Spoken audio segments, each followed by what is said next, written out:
All right, good evening, everyone. I don't want you to stop eating. Maybe just talk a little quieter. I have some good stuff to say, but we'll be going through. So first, I want to say welcome to everybody. Thanks for joining us today. My name is Zach Manor. I'm the urban forester for the city of Raleigh, and this is the Branching Out Trees and Urban Ecosystem Community Conversation. All right, so we're glad to have you. And if you haven't checked it out yet, the food is fabulous. So no one will be offended if you get up seconds, thirds, do whatever you need to do. I'll be introducing our speaker this evening, Greg Levine. We're very lucky to have him tonight. There'll probably be a minimum of 4 or 5 tree puns, and I'll do my best to limit it. No leaf unturned, the bottom of my heartwood, whatever we need, we'll make sure we get them done this evening. So just to remind everybody, in case you don't know, this is a part of our series of community conversations for Reflecting Raleigh, the next comprehensive plan. And this plan is a guide for how Raleigh grows and evolves as a city over the next 20 years. So your input is extremely valuable and super important, and we're really glad you're here to participate. So feedback you provide at these and future events will help inform the visions and goals of the city's next comprehensive plan. So we have some surveys. There's QR codes at your table, so you can click on that, get some information. There's multiple surveys for each of the community conversations. The trees is live currently. So if you don't mind, spend a few minutes, let us know what you think about trees and urban ecosystems this evening. And we do invite you to join us again next Tuesday at Dix Park Chapel from 6 to 8 to hear from city staff, me again, as long as I don't ruin your opinion of me this evening. And we'll be talking with additional staff and fellow Raleigh residents. And so we'll also give you an update. Stay tuned after the presentation for more information about upcoming community conversations on neighborhood change and sustainable infrastructure later this year. So before I introduce tonight's speaker, a few housekeeping items. All right, please help yourself to the food. Like I said, it's delicious. If you haven't had a chance, drop by one of the tables to talk to city staff about some current projects. There's a few of us sprinkled throughout this evening, so if you see us, strike up a conversation. If they're not city staff, I'm sure they'd be happy to talk to you as well. So mingling is great. Bathrooms are located, ladies' room behind me, gentlemen all the way to the end. This event is being live streamed and recorded. If you want to share it with a colleague or neighbor, go back and watch it yourself. It'll be available on the city's YouTube channel. If you need any accommodations, please talk to our staff at the registration table. We'll help you out with that. On your table, you'll find colored sticky notes and pens. As you listen to the presentations, please jot down any questions you have for our speakers and pass them to the end of the row. Actually, what we'll do at the end is we have a microphone set up in the middle, so you can jot down your question. If you don't feel like asking it, try to talk somebody else in your table to ask it for you, and we'll be able to take some questions at the end. All this feedback we collect, and then we'll work through each kind of idea as we talk through the process. So without further ado, we're super lucky to have Greg Levine with us tonight. We have this opportunity. Greg is the Executive Director of Trees Atlanta. He joined the nonprofit in 1995, and he's helped to launch many of Trees Atlanta's community forestry programs. Those include the Neighborhoods program, their forest restoration program, the Atlanta Beltline Arboretum, a youth job training program, and many educational programs. He has a bachelor's degree in landscape architecture from the University of Georgia and is an International Society of Arboriculture certified arborist. He believes deeply in the community will make the difference in preserving our forest and ecosystem. So if you please join me in giving Greg a hand. He's going to come up.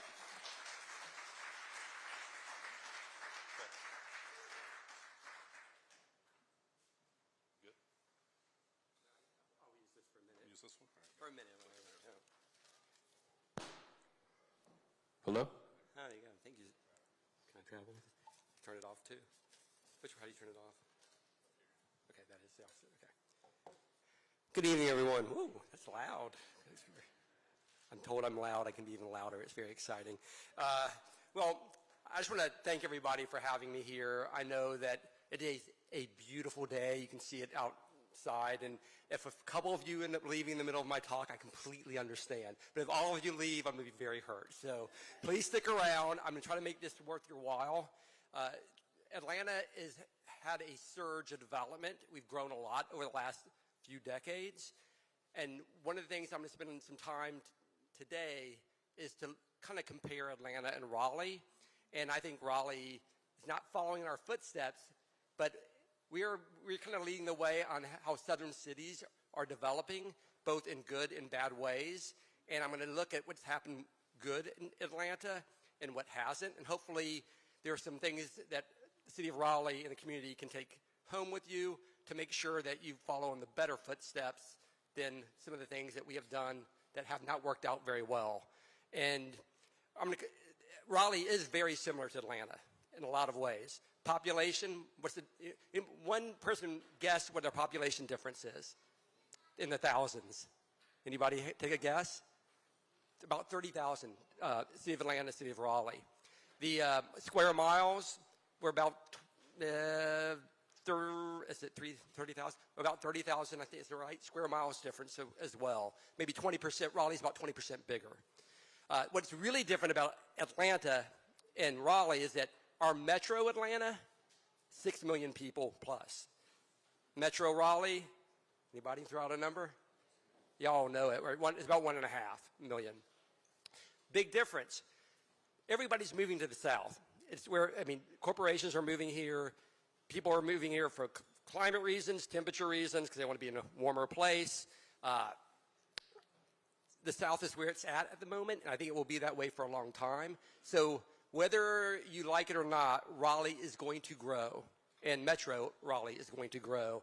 And I think it's great that y'all are having these meetings so that y'all can hopefully put Raleigh in the right direction. And it's easy to get off course, and Atlanta does weave off course quite a bit. And community members kind of hopefully pull the city back into where we should go. The metro area is where we have some more challenges. I'm looking at my notes. My sister does Toastmasters, and she told me how to start a talk, and I've already completely ruined it. So making sure I'm not missing anything else. This is what she tells me. Tell you where we're going to go. So first we're going to look at the history of Trees Atlanta and what our tree canopy is. And I'm told that maybe people don't know what tree canopy is, but tree canopy is the forest coverage of your city. Atlanta is about 46%.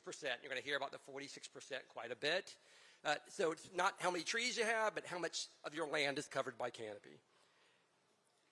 Talk a little bit about Atlanta's tree loss and how we got there. And then address the programs that we have created at Trees Atlanta and working with partners to help preserve canopy, but also to replant it. And I will say this, you cannot replant your canopy. You can just help slow it down. If you're not protecting your canopy, you're going to have a problem. And I know your state has limitations. I've been told many times about protecting canopy. But you can't plant yourself out of the issue of tree loss, obviously. And a little bit about the failures, the successes, and the planning for the future, and how maybe Raleigh is not only going the same direction, but how maybe Raleigh can look at some of the programs or some of the work we're doing and steal from us like we do from so many other cities. Stealing is good when it comes to ideas and programs and projects. You can jump into moving things much more quickly to doing better. So if you can get something from this, I gladly will hand it over. I'll give you all the information you want. I almost gave our website to the Tree Nashville group, but my marketing person would not let me do it. And then what I really would like to see come from this is the South doing a better job of protecting what makes the South so beautiful and wonderful and environmentally a good place to be for wildlife and for people. And what's happening in Atlanta is happening in Nashville. It's happening in the Triangle in North Carolina. The South is going to lose more trees and get more people. But there's no reason why that has to happen. We can get more people and still keep our canopy. So with that said, my sister would be so happy for me. A little bit about me. I did graduate from University of Georgia. Go Dogs, right? I got to say, go Dogs. Anybody in there? No. Woo! That's the most excitement you'll see out of me at my university. And landscape architecture, which is a great degree. Push your kids and grandkids into it. It's really been fantastic for me. I have a nephew who's going into it right now. And I started my career in a garden, and then I moved to a design firm, and I was very excited, you know, eyes wide open, really excited about that first real job. And I spent about 1.5 years going to apartment development sites and looking at all the trees that were marked to be removed. And then I got to do removal plans, where we remove almost everything in it, and you see which trees you kept around the edge, so you got points. And with those points, you got to put less money into a fee. And eventually my boss said to me that I needed to get in my job or get out, because I would literally be almost in tears sometimes about the work we were doing. And so I did get out, and I worked at the National Arboretum for a short stint until I got offered this job at Trees Atlanta in 1995.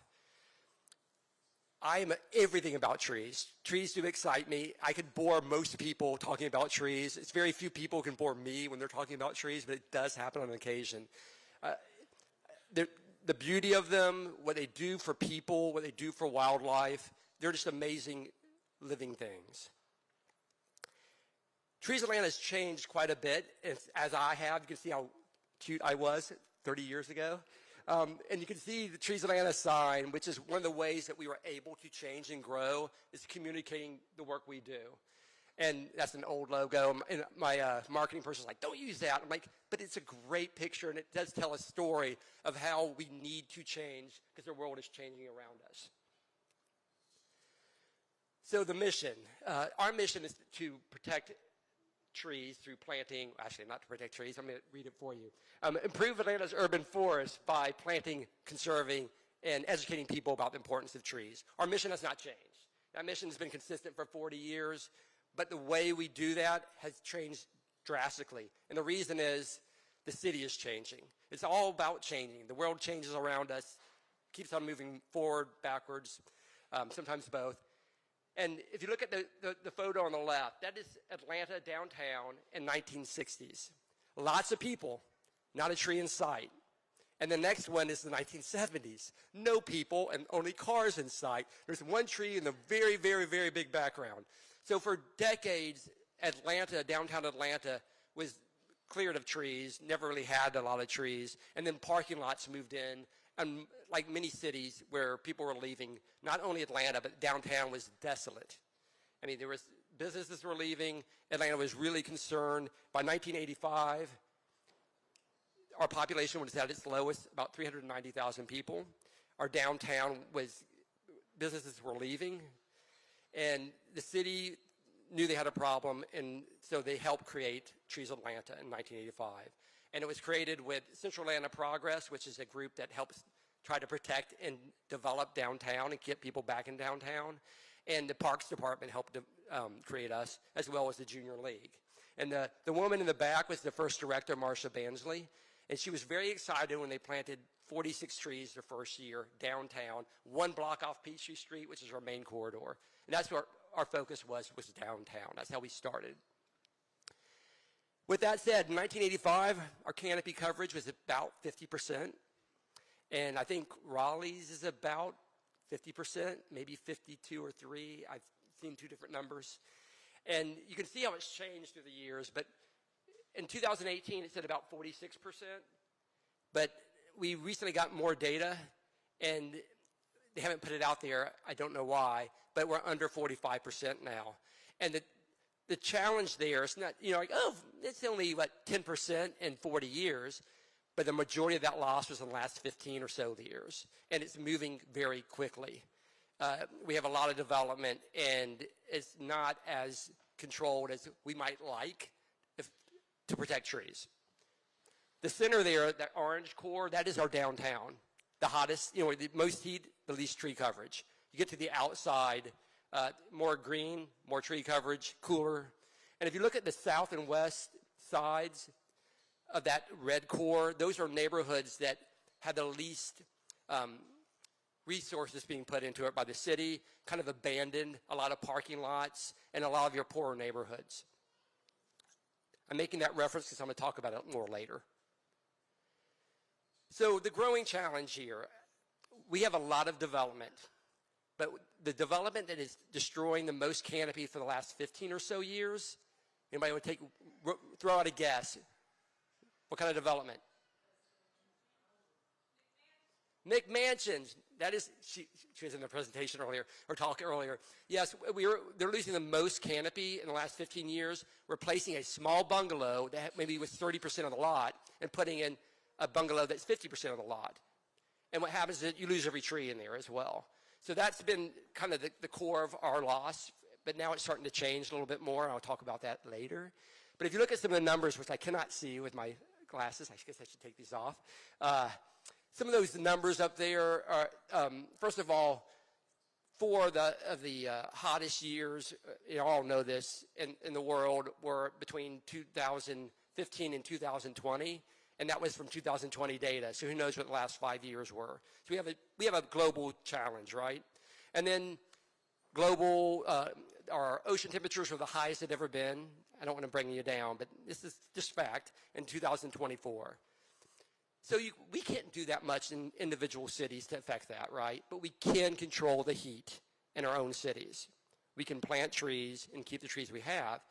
And y'all know all the weather and environmental things, that storms and disasters that we have. Most people believe that's caused by climate change. But if you look at all the weather-related deaths in America and combine them, there's still less than heat stroke. And heat stroke, of course, is caused by a hotter city. So heat stroke's the #1 weather-related death in America. And the people, of course, who get affected by that are poorer people who don't have as much canopy. But it does affect other people as well. I think another interesting number here is, well, somewhere in the month of June in 2024 had a lot of record breakers for Atlanta. So we're looking at Atlanta's issues. And one of them was we had more we had more days above 90 than twice as many days above 90 than it's been average for the last 50 or 100 years. So Atlanta's having a lot of problems, and we had a third the rain. These are just some of those environmental things that we can probably affect by just increasing our canopy or protecting it. The problem, of course, is not just Atlanta. I talked about Metro Raleigh and Metro Atlanta. There was some data from about 15 years ago that said the metro area, which is 13 counties, I think we have the most counties in any state in the country. We had 50 acres a day being lost in the metro area. That is a lot of tree loss. 6 million people, 50 acres a day. Of course, when we don't work on the metro area, it doesn't matter what we do in Atlanta.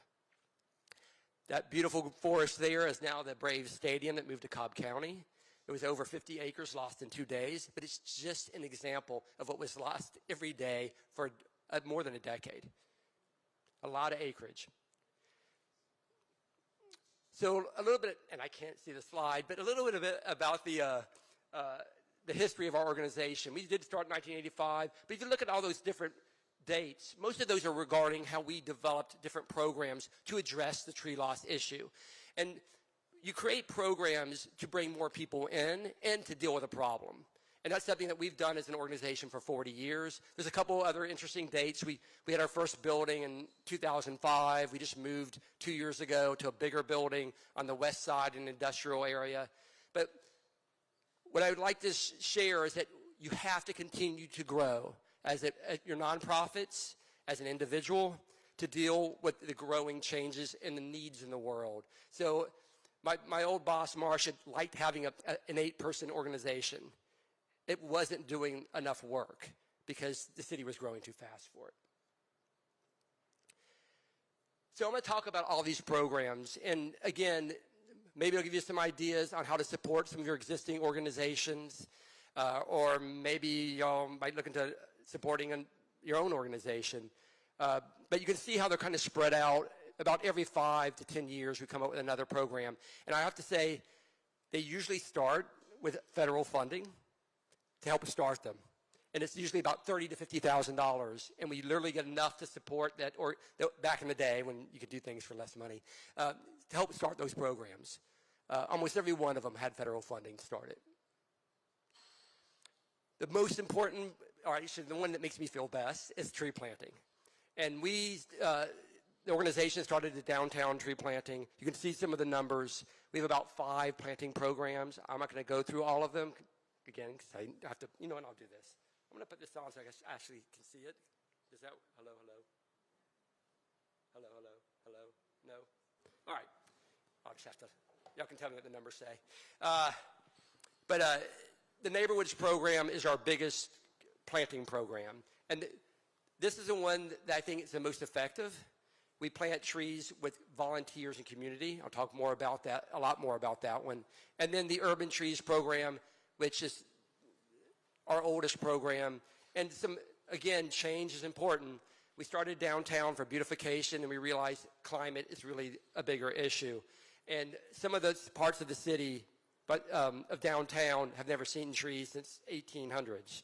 They've been paved and buildings and buildings and pavement. And so we did a tree master plan where we have a plan that has 8,000 spots that was done. And we did that about 2020, knowing that federal money might come through. And so we created that plan. And that's been a big game changer because we're eating trees where we've never seen them because it's expensive to plant a tree in a bunch of concrete, right? You have to cut the concrete. If you want to do really well, if you can see those slides on the left, you've got to remove the soil, remove a lot of concrete, and put good soil in, create a structure to hold up the new pavement so you don't have to compact it, and then you have tree roots that can grow. And the city recently changed the tree ordinance. It says urban areas have to have 800 cubic feet of soil for a shade tree. Imagine 2 very large elephants. That's how much soil that they require now. I don't know if everyone's doing it, but that's what they require. Or 4 small elephants, if you only know small elephants. But that's a lot. That's one of the changes that we've made, and we're able now to have trees that are going into places that we've never seen them. And of course, it's getting extra funding right now at the moment from the federal, I'll say it, the Inflation Act money. That's been helping put a big surge of funding into it. Because these trees are costing between $20,000 and $30,000 because we're removing the concrete and taking out 800 cubic feet of soil. It is not inexpensive. The other thing that I'll talk about from our big trees is the Beltline project, which I'm going to talk a lot more about, where we put, these are the 2.5-inch caliper to 4-inch caliper trees that are like 12 to 16 feet. So the major corridors get these instant trees, which bring visibility to your project and program, which brings corporate funders and foundations to see the work you're doing. It's a lot about visibility when you're starting a tree group or any group. And one of the other visibilities was the Neighborhoods program. It's our volunteer-based program. About 60% of our volunteers work on this program specifically. And the beauty of this program, and I was talking to some of the nonprofits earlier, is that every Saturday we have volunteers who are out there planting trees for 6 months or taking care of those trees for 6 months. And when I started, we had 1 volunteer project on a weekend, and now we have 3 to 4 on a weekend just doing planting or tree care, and we have 3 or 4 doing restoration work. And so the number one thing I think any community can do is give people the opportunity to get out the energy and frustration that they have and plant trees. And it's also a positive builder. It's a positive builder because they see the work they did, the volunteer work they did, and it continues to grow and get bigger and bigger. Your 3-hour investment becomes a 40, 60-foot tree in 25 years. And so your time is multiplied. It is a winning program. Every Saturday, have a project. We've now broken it up into tree care as a separate program. And one of the newer pieces that we have is planting in front yards. And the cities have been supporting this front yard program. Yes, the city pays for front yard trees. And they do this because for several reasons. 1, they don't have to maintain it later. 2, it grows bigger and does more good. It's healthier because it's not stuck in a concrete area. And you can plant more diverse species when you have a better growing situation. So we have 8 to 9 cities that are supporting this program and paying for the trees that go in there. And it's gone through all the legal stuff. So whenever a city says, oh, we can't do that, legal would never let that happen, 8 cities in Atlanta have let it, right around Atlanta are letting it happen. So it's a great program, and it's growing, it continues to grow. And we have one day that we plant in every single council district, which is 12 in Atlanta. And again, it's to get kind of that pull of everybody to get involved and make a kind of a big statement how important trees are. So it's really about showing people that we can make Atlanta better. And we don't just grow for the sake of growth. We grow because there's a need there, and it continues to be a bigger need. So if you look at some of these, I'm only going to talk about one of these, growing to meet a need. In 2022, we started contract growing. We're finding that the nursery trade is simplifying. I'm looking at a longleaf pine, which is hard to get. We're seeing less diversity in nurseries because they're going back to the safe bet, and their challenge, of course, with staffing. COVID hurt them, 2010 hurt them, so they go for trees that will grow fast and more easily. So we are contracting growing, both helping the nursery with definite business, but also getting what we want to grow. So we started doing that in 2022, and then I think in this slide it may say, in 2024, we started measuring how much concrete we're removing. Because when you're looking to support any of your organizations or what you would like your organization to grow into, you've really got to show the numbers. And trees are great. You can show a lot of benefits, environmental benefits, but everyone you can add on that's real is one more thing to add to that deck of cards that says trees are important. And this is kind of an odd one, but you remove concrete, you're removing heat, and you're removing impervious surfaces. And Atlanta has a lot of flooding problems. I'd be surprised if around Raleigh, downtown, y'all don't have them. And removing concrete is something that everyone understands is important. I think I caught most of that. One of the other programs that we created in 2000 was restoration work. And when I was talking to some of the city staff, they asked, what do you do with your forests? And what we're trying to do right now is buy as much of it as possible. That's simply it. And I know we have a conservation fund. Anybody familiar with them? Most of y'all maybe. Fantastic group. They actually operate outside in our office. And we have a lot of conversations about what forests are left in Atlanta. And they estimated last week about $100 million worth. We believe we should be saving every bit of it, but we're trying to get a bunch of nonprofit organizations together to figure out a way to buy $50 million worth of green space because it is disappearing rapidly. And planting trees is great, but you need to kind of hold what you have steady, and that means buying what you have. So y'all's Greenway program, fantastic. It's just kind of a growth of that. But buying forests is something that you really need to think about now because Raleigh is definitely following in our footsteps. You're going to have 6 million metro people be faster than we got it. And 6 million, if you do it the right way by having comprehensive planning, then you can not lose that canopy and be where we are at 44 or 45%. And who knows what the metro is. This restoration program, you can see that on the far left. This is a cemetery in Decatur. We've got an ex-Decatur right here. Decatur Cemetery, they had a forest, lots of kudzu. We removed the kudzu, do some replanting. You can see within about 8 years, you can actually take care of the kudzu and get the forest to come back. And we are in about 40 different green spaces right now. The staff is like, I think, 5 or 6 people, but they use a lot of volunteers to help do that work. And my favorite employee is the billy goat. They don't talk back, they just want food. So the goats are another way, again, to get attention towards your programming. You always just want to get that attention to your programming. And one of the other things we do, and I should be wearing it instead of this dress shirt because I'm getting hot, is we wear Trees Atlanta t-shirts, and we give them out after you volunteered 6 times. So you see these people doing work, and they're all wearing the same shirt. And so it's that communicating, you can be part of this in making the Raleigh better or Atlanta better.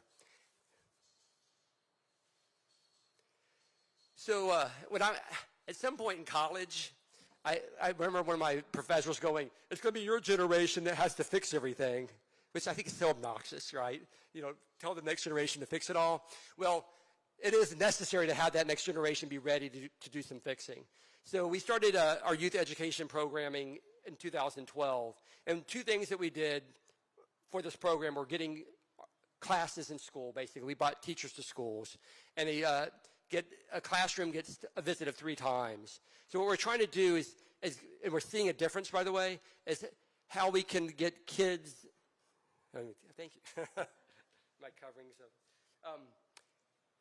how we can get Atlanta's youth involved and early and just be the next generation that does help make the difference. And we are seeing it, by the way. They are making a difference. I'm going to talk a little bit about how these kids start repeating. 2012, 13 years ago, puts an 8-year-old at 21.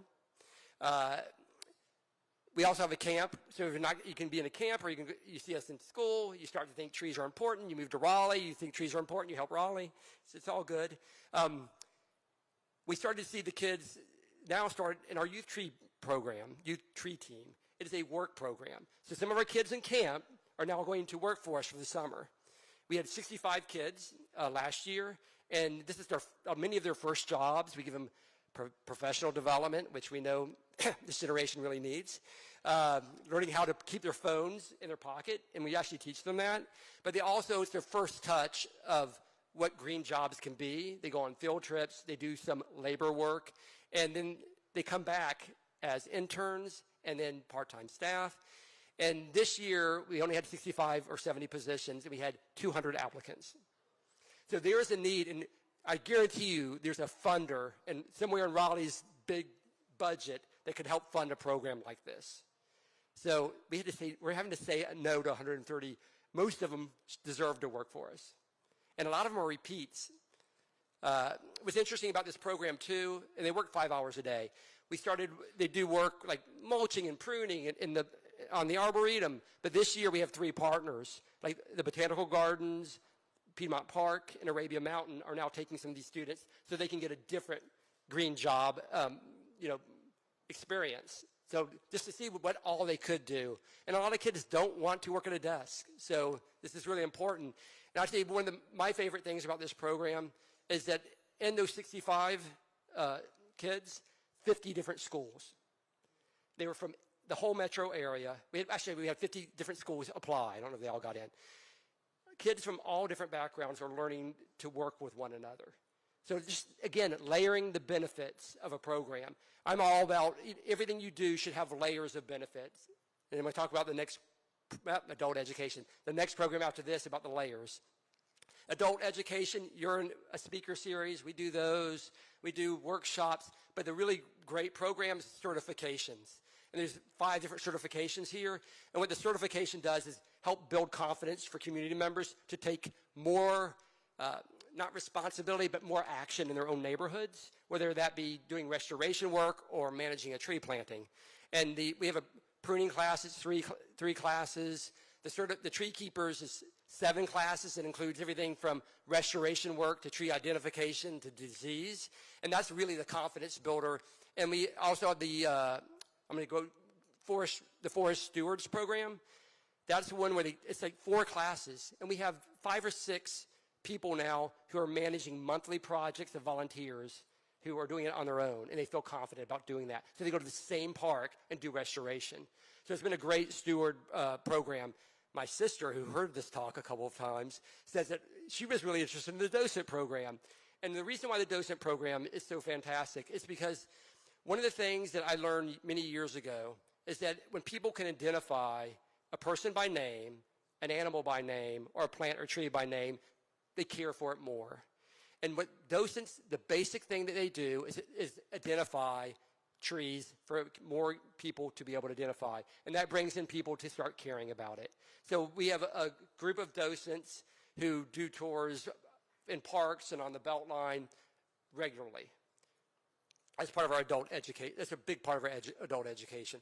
That certification program on the bottom is certifying yards, kind of different than the Audubon might do a certification. It talks about canopy as well and some other environmental benefits. That's our newest certification program. So when I talked about layering, the Atlanta Beltline was a chance for us to layer. I don't know how many people have been on the Atlanta Beltline. God, it's a good, big group. This is a 22-mile old rail loop. And that rail loop used to deliver stuff to factories and pick up stuff and go around the city. It's 22 miles. And they stopped using it probably in the 60s, and it became, anyone take a guess at what it became? All right, well, nobody's thrown out any messages. It became a kudzu loop, a crime loop, a dumping loop, and a other side of the tracks, bar. So it really became a really big negative thing to communities. And then Ryan Gravel, who did a thesis on this past project that he pulled up, and decided it can be something more. It can be a transit loop. It can be a pedestrian path. It can be new development, focusing density on an area. And it can also be new parks. And it can be a place that community come back together as a place that divided neighborhoods and community, not the other side of the tracks, but on the Beltline. So Trees Atlanta, this is 2005. I've been at Trees Atlanta for 10 years and was burning out like any 30-something-year-old would do at the same job. And I took 5-month leave, not sabbatical, because I did not get paid. And Marcia called me up and said, Greg, there's this big project happening. How can we be part of it? And so I'm a fairly creative person, and I was really bored at month 4 in San Francisco. I was just hanging out. It was really great. And I was like, well, why don't we make it an arboretum and make it it'll be the biggest arboretum in the world, I said. 22-mile loop, it's the longest arboretum at minimum. So we made an arboretum, and what the arboretum does is it connects all those components and puts that icing layer between the pieces of cake that make it even better and more delicious by adding the environmental layer, by the wildlife layer, the layer that people can actually contribute to the project. And I kind of would follow Ryan and Kathy Willard, who was the president of City Council at the time, their footsteps and said, hey, what about this arboretum idea? And they're like, oh, great, you can go do that. And we did. We went and did that. And now it's a 14 or 15-mile arboretum because we're not finished yet. And so I look at Raleigh, the home of the best-looking acorn in the world to me. I love this thing. I wanted one. I remember seeing it like on a picture. I'm like, I want that. I even looked up the artist, and I'm like, oh, I don't know, it's very expensive, but probably didn't want to make another acorn for Atlanta. But it's a cool thing, y'all, and it's even cooler that y'all dropped it on New Year's. Clearly, trees mean a lot to the people of Raleigh. So Raleigh should do everything they can to bring up the tree, and especially the oak tree. By the way, oak tree, how many different butterfly species does it support? 500. A lot of people read Doug Ptolemy's book, yeah. More than any other tree, so I'll pick a great symbol. And I do want this. If y'all get bored of it, you can send it down to Atlanta. But talking about layering, y'all got a lot of great things happening in Raleigh. And I know everybody say, oh, the museum park is a state park, but it's in the city of Raleigh. You've got Dorothy Dix Park. Those parks, think about they're great places, adding the layer of maybe adding meadows or a botanical garden to them both. And then people are starting to visit not only because it's a great place to be, but to learn and to see the wildlife. And you're going to add trees anyway, right? Why not add diverse trees and put labels on them and make it a botanical garden, 300 plus acres? It's amazing opportunities that you have for these places. And people who go to see art, they're probably kind of connected to the environment. I mean, they're kind of the same people. Just embracing them by seeing meadows and explaining why meadows are important. And when they do plant a tree near a sculpture, it's a different tree. And the beauty of that tree is kind of artistic as well. So much opportunity. And I am very jealous of the Greenway Trail program. I did read enough about it to make me slightly dangerous. That's a fantastic program. So what layer can you add to that? Because it's already there. That one of your existing nonprofits can make better, and it helps build their mission as well. So Beltline Arboretum, what even is that? An arboretum is a botanical garden, right? And it focuses on trees and woody species. Beltline had 2 million visitors on it last year. 2 million educational opportunities to say trees are important. And so we do that with granite markers that can't walk away. I think it's Galaxy Magnolia. But the beauty of this program is, again, the layers. Kids are now biking on the Beltline. We have camp on the Beltline. Kids actually plant little grasses on the Beltline. But volunteers can be part of that bigger project by planting trees. So again, you're getting just that much more value out of this project by involving the community. And we talked about art in the last slide. We add art to the Beltline to get the educational experience, and that's 33 native oak leaves, giant stainless steel oak leaves, to say how important oaks are. So we're just bringing people into the mission and helping them come to us to make a better Atlanta. So again, when you're looking at this big project, what the Arboretum and what Trees Atlanta brought to it is we helped the development think about saving trees as they do it, because we're part of the project. We also got rid of kudzu and made it very diverse. So 22 miles of kudzu is now over 200 species of grasses, wildflowers, and trees. And many of them, and every tree species gets a label that you can actually read. And then, of course, we planted a lot of trees, which means it's one of the few places we're actually adding canopy to the city. And so we continue to grow. We continue to add programs. There's just some numbers, and I felt like, oh, this feels braggy. It's not braggy. The challenge is that our problems are growing, and the only way we're going to meet them is by having our nonprofits and community members get more involved. The city will go in the direction of what the community and the nonprofits supporters ask it to go in. So getting involved is important. I don't know what else to say about that, but you have a lot of nonprofits here, smaller ones. They need to be supported and grow. You don't need to create new ones. I might have an idea, but you don't really need to create new ones, but just supporting what you have and supporting the projects and the work that you're doing. You can't do that without community. You can't do that without partnerships. And when I was talking to, was it Sarah? Is that right? These are my people are getting confused in my brain. And she had asked, what's your partnership with the city like? Well, it's a 40-year partnership, and it's not always a smooth partnership. I could go on. I'm like, how much time I have? I had a issue with the city on Friday that I spent the weekend and today trying to fix, and we resolved it. But the city was trying to make it so when they removed trees out of green space and public lands, they didn't have to do anything. They didn't have to plant trees or pay any money. And it was because it was becoming onerous to replace the trees because they were running out of places to plant. But instead of saying, we're going to put money into a fund to do other work, they just said, we're not going to do anything. And again, we fixed it because we communicated with the council. They were one of our original 3 founders. They support our programming for the last 15 or so years, $1 million or more. And our budget this year was $10 or $11 million. But that $1 million has been consistent. And consistency, we know, is the best thing for growing a child or an organization. It's when you fluctuate money, it creates stress. And it makes organizations backward. And if you have a green space restoration project and you don't fund it for 2 or 3 years, it's going to be back into kudzu or privet. You've got to consistently support those things. We are also members of the Mayor's Green Space Advisory Committee. We're one of 13 partners. We meet every other month, and the mayor sits down with us for an hour and discuss problems or solutions or just whatever is on our mind regarding parks and green space. And recently it's been tree ordinances. And I'm having a hard time reading, sorry.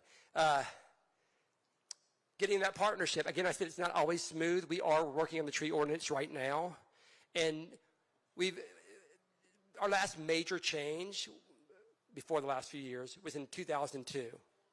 And then they spent about 12 years trying to make more changes. And then in 2017, we made a small change. When we remove trees in Atlanta, if you can't plant them all back, the inches that you need to plant, we have something called a recompense fund. It's a tree bank. And they put fees for every tree that gets removed into this fund. And with that fund, you can plant trees, you can do restoration work or education. So in 2017, we worked really hard as a collaborative group and changed it. You could buy forested land. And that property on the right is 200 plus acres. And it's a Lake Charlotte. It has shagbark hickory and soapstone bowls made by Native Americans. That was going to be a junky development at some point. We just got in there when because we were partnering to try to figure out how to buy this. We had money, and it was the people that create dumps had a revolving contract to sell it to a developer. Somehow, it was for years. They had a moment where they forgot to re-up it, and we flipped it and bought it. But the only way we could do that is by having those funds. And again, I think Raleigh's in a better shape than we are. Y'all have more forest to buy. I'd say buy everything you can. In 2022, we made some few other changes in the ordinance. We came together. Community had tons of meetings. Hundreds of people came, screamed and yelled about tree loss. And then they picked a group of people, advocates, affordable housing, city employees, and developers. And we had this committee, and we all gave input. And the first change, we could not agree on anything. And so we changed things like chain link fencing to protect trees instead of the little orange fencing. I have stories for everything, but chain link fencing you can't run through. That orange fencing, people just pick it up and move it. Do y'all do that here? We have orange fencing to protect trees. It's a joke, right? And when we built our building 2 years ago, we had a chain link fence around that giant oak that you saw all the staff in front of, and we had orange fencing around smaller trees. And our development, the subcontractor went straight through it and destroyed 3 trees. And they were like 6 to 8 inch trees. On our development, trees Atlantis. So you can only imagine how useless that orange fencing is. You have to, even we can't protect it with orange fencing. And then we also created that 800 cubic feet, the 2 elephants of soil volume. That's a couple of things that we did in 2022. And now we're working on the big changes. And it's been the bane of my existence for the last couple of months, but we're getting very close to getting some major changes through, like that recompense fee I told you about is about $30 an inch. So if you remove a 30-inch tree, you pay $900. Not very much. It's not going to ever get somebody to not remove that tree, right? So now we are getting it to $260 by 2030. There's ways to reduce that, but that's pretty much what it's going to be. Priority tree, big, important species or bigger species versus smaller, you might pay a little less. And we're also now requiring that you save 50% of those priority trees, or you save 50% of an R4 lot, which is a 1/4 acre lot. So that means when you tear down your house to put a big house in, you can't grade 50% of that lot, or you've got to save 50% of the priority trees. Now, the city of Decatur, yay Decatur, they make it so you have to do both. They're a small city. So we can actually, and in Georgia, actually say you have to save trees. So there's some changes. And again, it's constantly work. My old boss, I love her, but she wanted an 8-person organization and loved it, and loved the organization, but we had to do more. And everyone in this room, I don't want to put it on you, but we all have to do more. Partnerships, we continue to grow them. We're in 12 cities doing different types of tree work, most of them front yard program, and 12 nearby cities, not Savannah or Charleston, but nearby cities. I cannot read. Sorry, let me go back to this. Can I try to get this to work again? Hello, hello? Oh, good. Okay. Now I can get out of the podium. So we work with 50 schools, and that's going into those schools. And we have 30 nonprofits that we work with. You're going to see a few of those in a second. But the big one here, because we're doing a project every Saturday, we're in 70 neighborhoods a year. That's 70, and most of those are positive experiences, like 99.9%. But that's the way you get more people involved in the work that y'all want to do. Partnership with the federal government is super important. I talked about how most of our programs grew. There will always be some of those grants. They'll come back, and that's an important partnership to have. Oops, those are some of our partners. These are real partnerships. These are not the ones, I talked to them today. These are all real partnerships. Because we work together, we get more done, and the collaboration is key. Compromising is also important, but collaboration is key. And I'm going to point out the Arbor Day Foundation. They help support some of the tree groups and that I think work in Raleigh. But they have grants that they actually give for tree planting. And but what's even better is that they share knowledge. There's about 150 to 200 tree groups that share how to make a program work, share their mistakes. Every organization that does tree stuff should be part of them. But I can talk about these partnerships in literally an hour as well. But the biggest partner, again, is volunteers. We would not be the organization we are today. We worked through COVID. We took about 3 weeks off, put masks on, split people up. But I can tell you, volunteers were begging for us to come back because they needed something positive to do. It wasn't even about the mission anymore. They needed something to make themselves feel better. And believe me, there are tons of people who need that, not just this year, but pretty much all the time. So it's important to give that opportunity. It's not just building a forest, but you're building a healthier community. In 2023, we expanded opportunities we really noticed that we had volunteers aging out of the work we were doing, so we really focused on creating a program for people that no longer could do that physical work, everything from coming into the office to doing more docent tours. So really you want to embrace and engage everyone to make that difference. And frankly, from the nonprofit standpoint, those are the biggest supporters of our organization. They're the biggest givers. They think about you, and they help you grow and do more. In 2024, we had 43,000 volunteer hours. That's about 13,000 people. This year, we're going to be over 45,000 volunteer hours. That's a 5% increase in 1 year. There are people who want to help.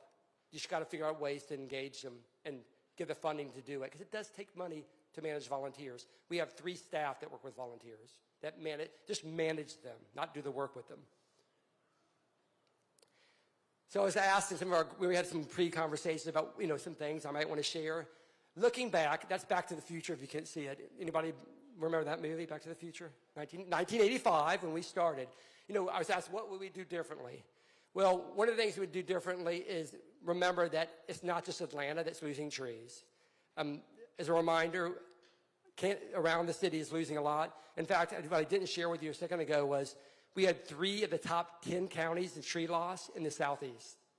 So we are the poster child for not doing some things right. Hopefully y'all can learn so it doesn't happen to the Triangle. I would support historic districts as a group of environmentalists. Historic districts do help protect trees. It's more thoughtful development, not as big development usually, and when you're not tearing up the ground around it or ripping down a building, you save trees. It's an easy one because some people like to preserve their neighborhoods. Purchasing forests, I've talked about that over and over. And there's the zoning ordinance. A lot of tree protection happens in zoning ordinances, y'all. It's the way that we use our land.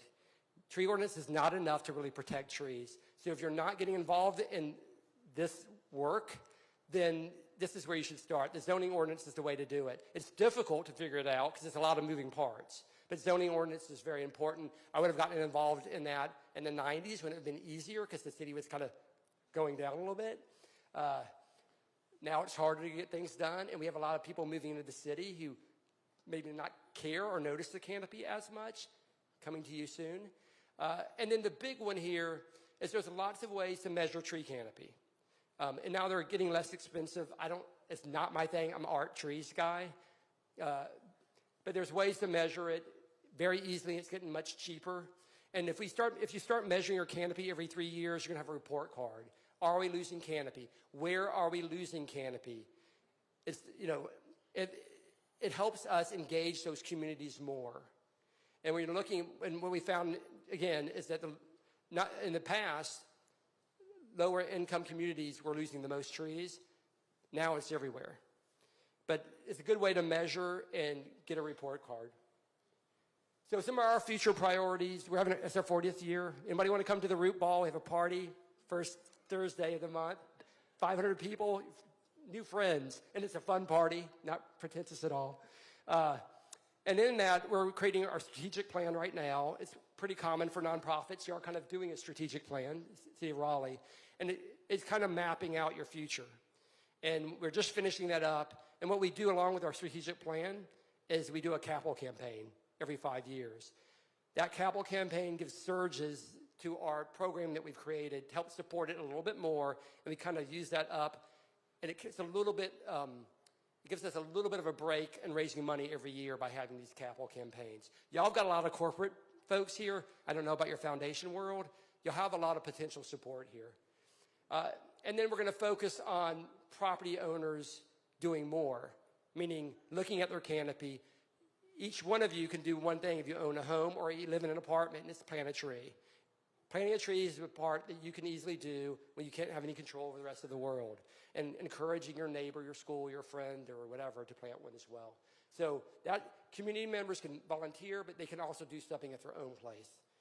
And then we're going to focus on that zoning ordinance next. The tree ordinance is almost finished. I had a lot more hair like 2 years ago, and it is because of the tree ordinance.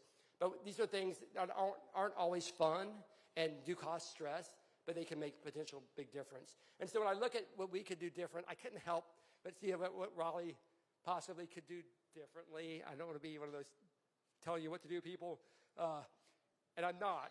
Just some ideas, right? Maybe one of the groups becomes Trees Raleigh and changes their name because people get it. Oh, Trees Atlanta, Trees Raleigh. There's Trees Austin. There's Trees every city you could possibly imagine. The ones that aren't trees, people are like wonder what they do. And partly is they think, they can do more than that. But you can do more than trees. But that name is, people get it. It's a communication tool. Grow those volunteer programs.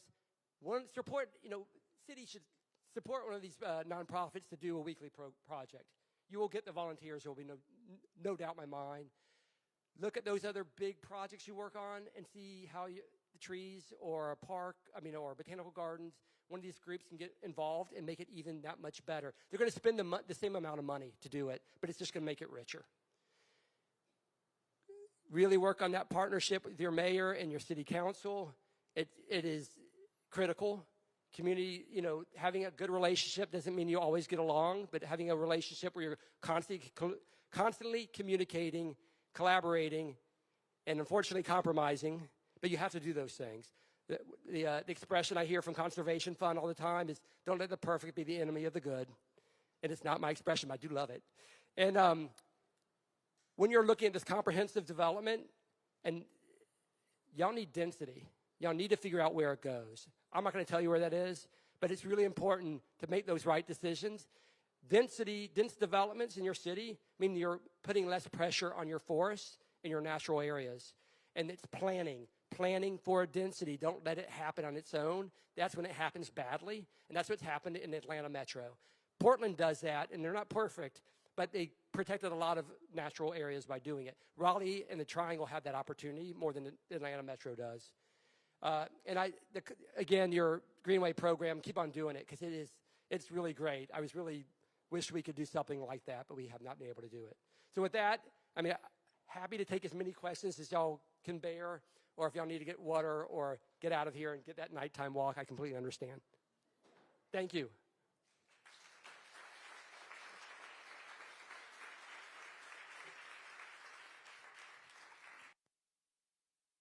You can line up right there if you have a question. Right there. Sure. All right, so orderly fashion. I know you've all got lots of questions, so feel free to come on up and start the line, and you're welcome to ask some questions. 2.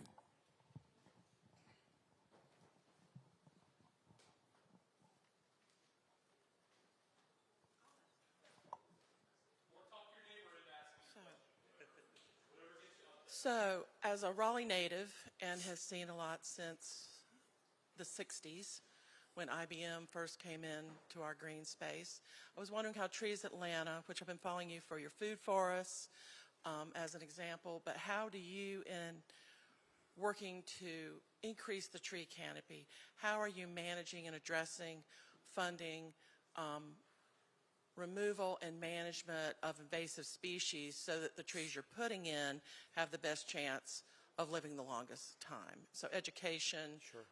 And then management inside the city and through partnerships. Sure. So one thing is we created that one program where we have volunteer projects weekly in forests, 2 to 3. And we created that program where it supports community members leading those projects as well. So it enables us to do more. The funding, very little of it comes from the city, actually. They just support us doing it. We do a lot of unrestricted funding, and we do a lot of grants. There's like fish and wildlife grants. We do contract work for the city sometimes, and we do contract work for neighborhoods and communities. One of the things that Trees Atlanta has done since 2010, we had one primary funder. It was the city of Atlanta, and we lost that funder during the downturn, and it was like 70% of our funding. So we diversify our funding, and some of the unrestricted funding does support that program, but we do a lot of different contracts. And about 10 years ago, we actually included that in our capital campaign to do forest restoration, $500,000 worth, which we fed off of for over a decade. Yep. And so we used that for over a decade. And to be honest, none of we did a campaign, and none of them supported forest restoration, but it was part of the campaign. So the ones that said non-restricted, we put it towards that. But we really diversify, and more and more cities realize it's an issue, and so there is funding for it. Yep. The certification program, you get it after you go through the whole program. I think you have to follow our staff for a certain amount of hours as well. Yep. I have a question just some advice for you about, I guess it would be a zoning ordinance. And I really appreciate that you mentioned that one of the biggest impacts is the loss of trees as we're redeveloping. And we've all seen it, houses that could go up and then no trees are replanted, or they put in a little rinky-dink crepe myrtle. All the time. But I do know that landscaping is required to get a certificate of occupancy. So could a city require that a tree, or a tree at least, be planted on a new property or new redevelopment other than the street trees, which are already required? City of Atlanta does require that, and one of the things they've changed recently, I believe they have to be a native species as well. So we've just changed that. I think that got changed in the 2022. That's, I believe, tree ordinance, actually. Yep. It might be, it's tree ordinance. I know, I've read it. It's tree ordinance. I have two questions. Do you have any data about the survival rate of the trees that are kept on where they're protected on property boundaries? And my second question is, does the city emphasize protection of trees, existing trees on city parkland, when they're thinking about future development of the park or modifications to the park? It's forever changing on that second question. Your first question, you were saying our survival rate of what we plant? Well, what you plant, and also you said that boundary trees or percentage of trees maintained on development lots? Right. Interesting, yeah. So our survival rate for our smaller trees is about 95% after 2 years, and we do replace them in that 2 years. And then front yard trees is even higher. When you have tear downs, I'm not sure this is what you're talking about, boundary trees are really hard to keep alive. That's why, and that's what we were protecting before in the ordinance. Now we're saying protect 50%, and on a quarter acre lot, which gives you more mobility to protect different trees. Side yard trees don't live when you tear down a building. They just don't, hardly ever. There are ways to do it, hike piers, but it's just a lot of grading and new ditches and everything else. So side yard trees, we kind of gave that one up for the 50%. And it's different for different zoning categories. Bigger acreage, you have to save more trees, like 60 or 70%. And smaller, really small ones, you don't save any. You don't have to save anything. What's the other question? Is that right?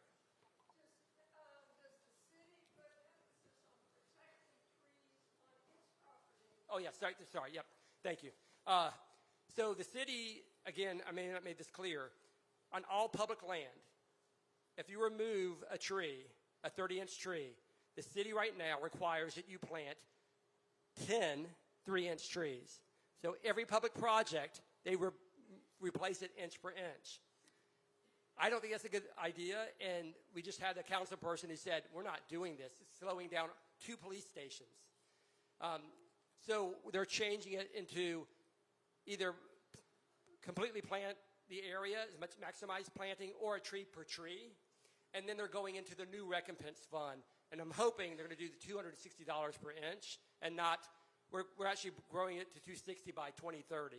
I'm hoping they're not going to do the stepping. I hope they go straight to the $260 to make the city whole. And the city said, we're going to be an example to the private world and make sure we replace everything we do. So we don't want them to go to a smaller number. They should at least go to the full number. So I'm Sig Hutchinson, former Wake County Commissioner, and I'm very interested in the mitigation bank you talked about of taking money in, and Yep. I'm interested not only for the city of Raleigh, but also Wake County, so countywide. So could you talk a little bit more about that mitigation bank and how much money you create, where that money goes, how you allocate those funds out, and how much you charge per developer or government or an entity such as the airport? So, interesting enough, I don't think the state has to follow the tree ordinance in Atlanta. So, big question there. So, replacement currently is $30 an inch. So, a 30-inch tree would be $900 plus $100, so $1,000. That's just the way they do it. We're changing it. It's going to be $260 an inch, but it's going to take us 5 years to get there. There are ways, and if you look into the ordinance details, there are ways you get breaks by doing, if you preserve a certain amount of trees, they'll give you a 50% break and blah, blah, blah. If you don't do anything, then you pay the full amount. We used to have a cap. You would never have to pay more than $10,000. The city's getting rid of the cap. Again, that's to probably pressure the development into saving trees. But we have, in our poorest neighborhoods, we're having $400,000 tear downs. We have $700, $800, $900 million tear downs in the city of Atlanta. And I'm not kidding, regularly. So it's coming to Raleigh. If it's not already here, it's going to expand, I promise you. This year, it's coming. So that's a big piece that we do. And we do require the preservation piece, which I think is not legal in the state. And although I think y'all should work on the state, and frankly. I think it's just like, you don't have to do it for the rest of the state. Do it for the areas that are losing canopy. So we're trying to answer the rest of that question. Tree ordinance, that goes into a bank. And then that bank currently is for tree planting, restoration of property, that forested property they've purchased for 3 years. You can spend it on that.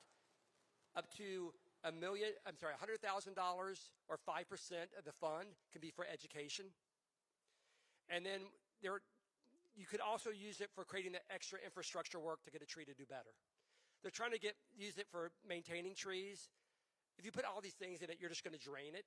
And the city should be responsible for maintaining their trees and frankly, managing their forest. So that's why we have the 3-year limit for new forest. Great question. The city can never tell us that. It's one of the challenges we have.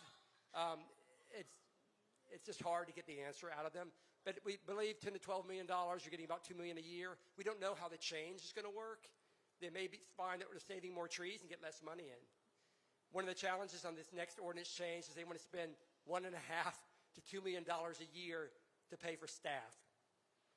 And we're all saying, no way. I mean, we don't even know we're going to take in $2 million.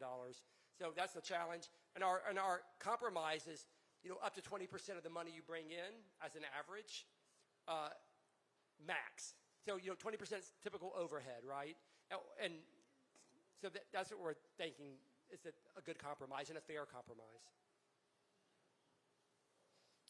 Hi. Earlier when we were talking, you had said you connect with neighborhoods largely through people who know people in the neighborhood. Can you talk about other ways that you connect with neighborhoods, like maybe through HOAs or just going door to door, or how you do that? I mean, it's all about layers again. There's so many ways we connect with neighborhoods. First of all, we've been around for 40 years, so people know us.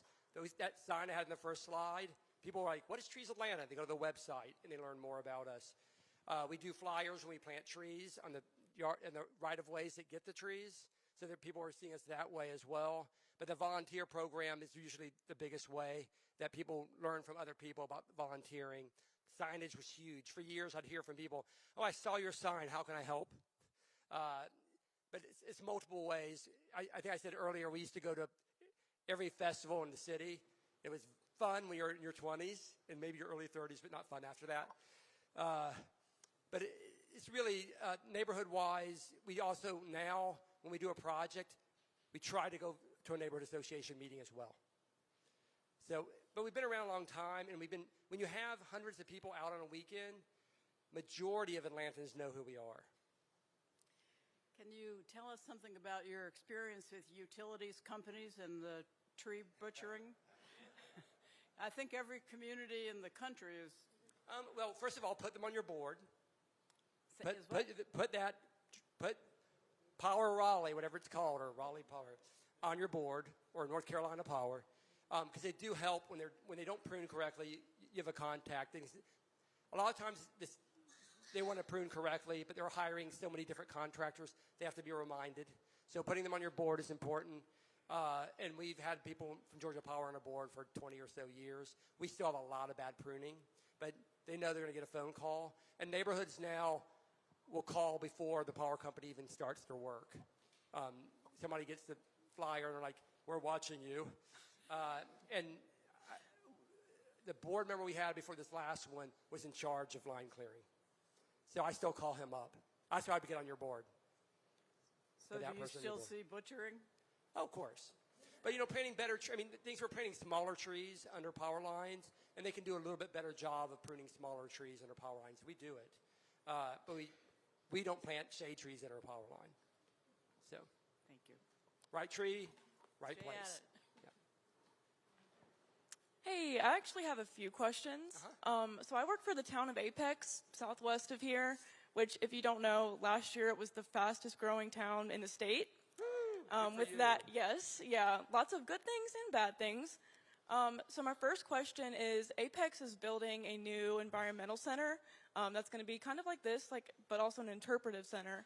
And you touched on it a little bit, but if this was you, if you were in my position and you were helping to plan this new building, what tree initiatives or signage or education would you include as a part of that building? All right, so I'd get one of these small nonprofits and give them a space in your building, number one.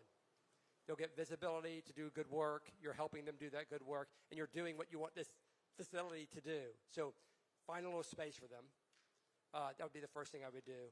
The other place is make it a space for community to use. It can be a small classroom. We have a classroom that any environmental group can use or an adjacent neighborhood can use. It seats about 20 people. If there's food, they get a little fee, and if it's nighttime, they have to pay a little fee.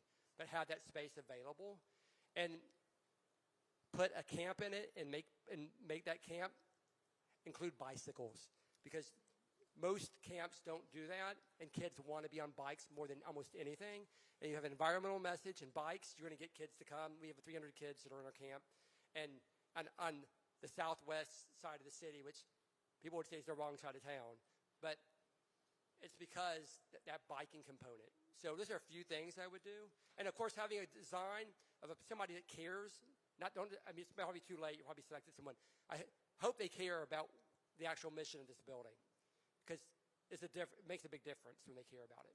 Yeah, for sure, for sure. And then can you go into a little bit more detail about the in-school portion that your group does? What are you doing when you go into these classrooms? When we started, it was like an environmental art project, and now they have just different lessons.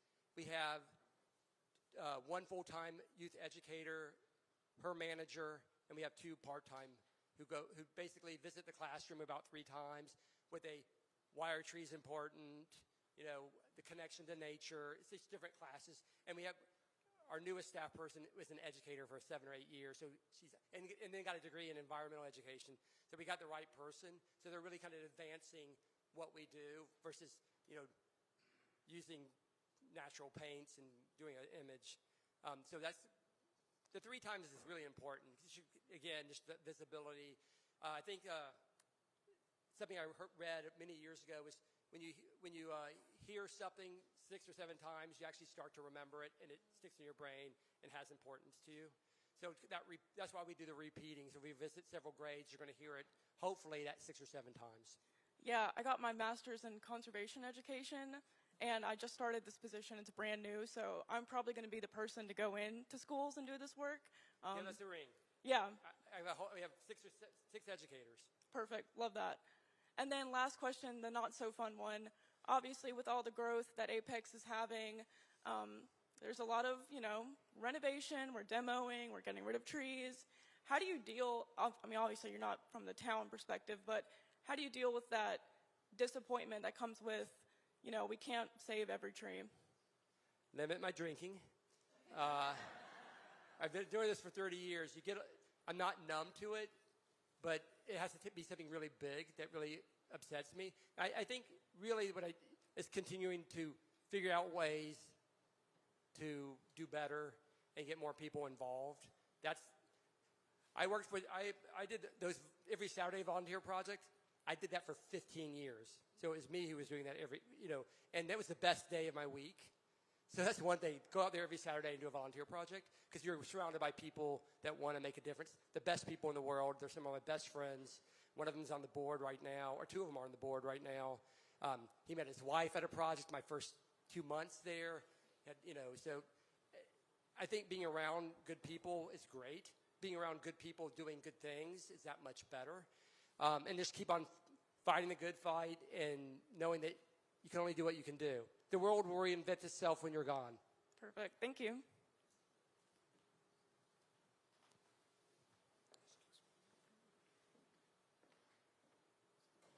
I have a follow-up question similar to what Sig was asking. So when we talk about Metro Raleigh, Metro Atlanta, so can you talk to how Raleigh or how Atlanta built a framework around sister, brother, city to county collaboration so that the synergy can build as our ETJs bump up against our next neighbors' ETJs, how we together can make better decisions.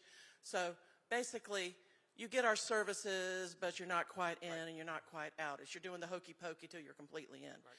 So how is your framework for collaboration to create that synergy so that when you get over to Apex, when Raleigh goes to Apex or when Raleigh goes to Garner, when we look at the county and then our sister and brother counties, what is your collaboration model? So just not inside us, but it's not just us, it's regional. We're the collaboration part, really. The cities do only so much with each other. Two things. We have an Atlanta Regional Commission, and y'all probably have a Raleigh Regional Commission, I'm assuming, maybe. Where they try to communicate how you develop the regional area.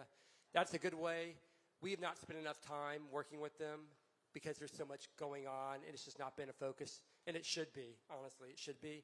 One thing we did do to get kind of a partnership going is we created a Million Tree campaign. I didn't put it up there because I don't think it's that successful. But our Million Tree campaign is slightly different. We have 10 cities. We asked 10 cities to be part of it. And we said instead of just planting 1 million trees, we put in planting or preserving. So to encourage the purchase of those forests, not just plant trees. There are people here who remember Trees Across Raleigh, which was the effort prior to this, right? And so then people just kind of forgot about it. It just kind of faded away. So Raleigh has had big ideas around preserving our green space. I mean, we're the city of Oaks. When I worked in international business development at the state level, everyone came here and said, we're coming here because you're so green. You're beautiful. We've got national, international awards. But as we're losing, I'd offer more than 50 acres a day. Yeah. So how do we partner internally to basically put a chain link fence around it and find small, quick sprints forward in areas that we can do and not rattle the saber downtown on Jones Street? Right. Where's the threading the needle for the path forward? It's a hard one, right? I mean, I will say, Marsha in that back picture, that was a person you would not mess with in Atlanta. She was from Atlanta. She was tough and pushed things through. And when I started 10 years later, I was a young person that had a lot of energy and really believed in it and obviously was very passionate about it. I think partly is to bring the right personas, honestly, to lead it, and people are willing to work hard for it. And then hopefully it will embrace and engage people. But it's a different world, I have to say. I don't even know where my phone is. The phone is destroying a lot of the world, as y'all know. And it's a little, I don't know how we would do it now necessarily. But I do think that Atlanta Regional Commission is the way to go. And we need to focus some more time on it. I think cities and leadership in cities are seeing how they are connected environmentally more than they did a decade or two ago. They're seeing the fires out in the west, the flooding in Asheville. It's crazy stuff. It is getting attention for city people, I would say. So I think the temperature is right for that. It's just supporting some of those existing organizations or going back to the Trees Raleigh, and getting support enough to really get it going. But that's a small step. I think it's those two pieces, right? Support the right group, and then look at that, create that regional group. If you do not have the Atlanta Regional Commission, the Raleigh Regional Commission, maybe that's what needs to happen. Not an easy answer. Not an easy problem. None of it's easy. Yes.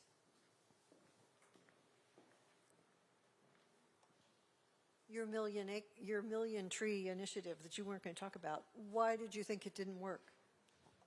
We're not reaching the number and the goal, to be honest. Atlanta's the only one who's buying forests that we know of in large amounts. We're hoping to encourage cities to buy forests. And the tree planting efforts in most of those cities come from us.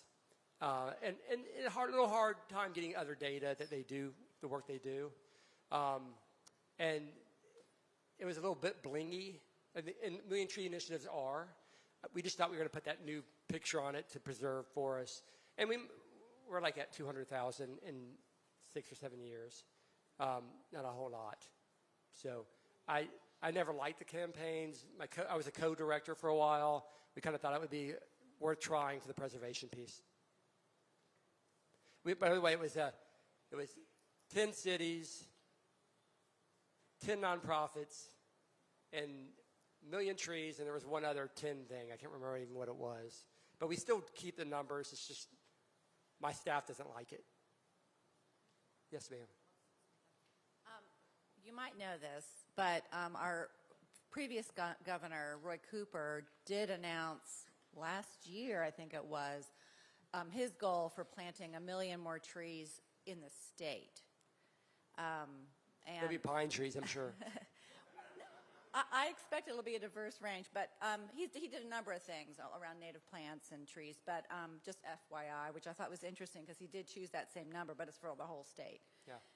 And the other thing is, this state does have a very strong network of organizations doing conservation work.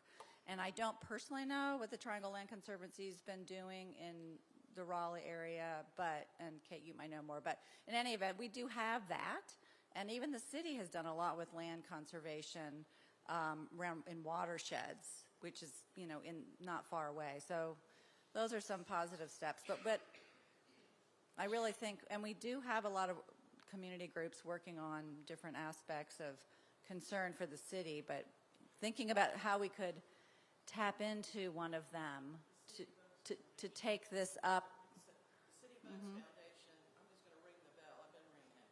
The City of Oaks Foundation could be our foundation to buy 1 million acres, right?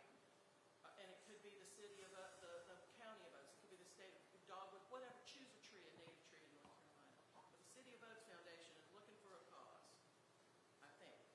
And so talk to me later about some stuff I'm raising money for in a similar vein. So, but City of Oaks could be our fiscal agent to hold that money to draw down specifically for, so we'll know where the money is.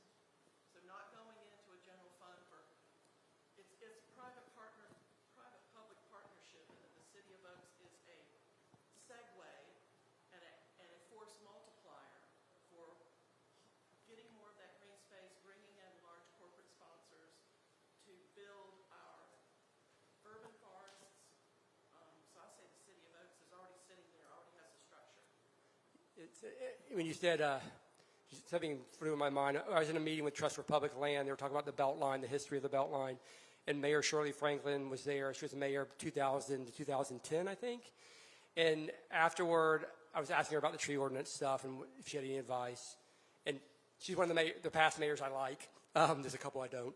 But she said, you know, one of the problems that we have right now is that climate is a big issue. And we're trying to come up with small solutions. We need to think big. She said the word audacious. It's not time to peddle around. She said we need to be thinking bigger. And she's good friends with the mayor now. It's like one of her son's friends. And I think thinking big and bringing those nonprofits together and have a big ask. Foundations, corporations kind of like those big things, and the little things sometimes get lost.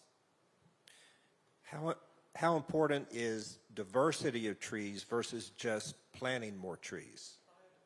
Biodiversity in trees. Obviously, biodiversity is huge, right? I mean, when you have a diverse forest, you're more resilient to pests and disease and storms. Some trees get more affected by different storms, but also that diversity is key to wildlife and insect populations. I think I heard recently that in the last 5 years, the butterfly population has dropped by 20%. That's crazy, and I don't think people realize how much we count on insects. So we focus on kind of this 5, 10, 20% kind of thing. I think it's no more than 15% of one species, 10% of a genus, and 5% of a variety. But we plant about 60 or 70 species in our group of trees that we plant. So diversify is important. And we have over 200 species on the Beltline. I think that's 150 trees and cultivars. All right, I'm going to jump on the mic before anybody else does. Thank you so much for some great questions. We've come to the end of our evening. Please give it up for Greg Levine, Trees Atlanta. Thank you very much. We almost wore the same shirt today. I told him I almost wore that shirt. It was really fun. So for some closing remarks, thank you very much to everybody that came out tonight, making a huge difference. Give a shout out to Madam B's for the delicious food.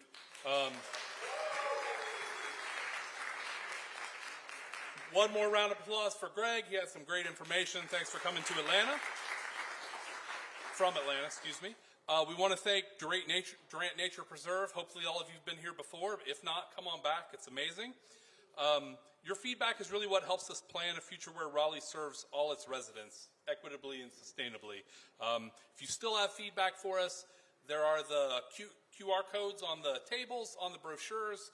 There's some surveys there. You can also come hear about the state of the city next Wednesday at Dorothea Dix Park, 6 to 8 p.m. So similar scenario, but you'll be hearing from city staff. We'll have a lot of roundtables for smaller group questions. Tuesday. Yes, the 18th. Today's the 11th. A week from today, Dorothea Dix Park, 6 to 8. State of the city address, and lots more opportunities to talk. So thank you very much, everybody, for coming. Have a great night. Be safe going home.